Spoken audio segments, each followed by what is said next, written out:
Картинки из примера двух городов, американского и европейского, Сиэтла и Бильбао, которые тоже переживали вот эту стадию индустриального города в постиндустриальном обществе, когда закрываются производства. И кто из вас сегодня помнит, что эти города были когда-то промышленными городами? Они сегодня воспринимаются как крупные культурные центры. Город Бильбао, на самом деле, остатки всех средств вложил во что? Вложил в здание музея Гугенхайма, да? Филиала музея Гугенхайма, и сегодня это главный бренд города. Хотя наверняка там тоже было во что вкладывать, но они построили этот музей, который сегодня визитная карточка города и привлекает множество туристов.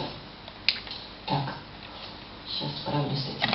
То есть, если мы говорим о том, что музеи сегодня работают с развитием среды, то в Ижевске мы всегда помним о том, что мы город наличия и пересечения, и взаимодействия двух сред. Это этническая среда, мы столица Удмуртской республики, да, и в то же время мы индустриальный город, где вот эти трубы, заводы, дым из этих труб, промышленные здания являются частью нашего ландшафта. А вот это уже не город Ижевск, это Великобритания. Почему мы, кстати, обращаемся к опыту этой страны? Потому что она родина промышленной революции. Мы относимся к той территории, которая была родиной промышленной революции в России.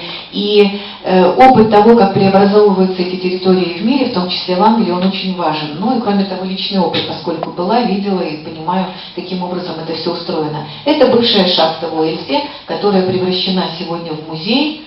Вот, восстанавливают работу, шахтеры работают экскурсоводами, и, уверяю вас, несколько автобусов в день приезжают в эту шахту для того, чтобы посмотреть, казалось бы, спуститься вниз, вот, пережить те впечатления, познакомиться с этой работой. Тоже Великобритания, бывший музей фарфора и реконструкция производства, обжига, неработающие мастерские, где вы можете расписывать керамику, восстановление викторианского города эпохи промышленной революции. Это к вопросу о среде.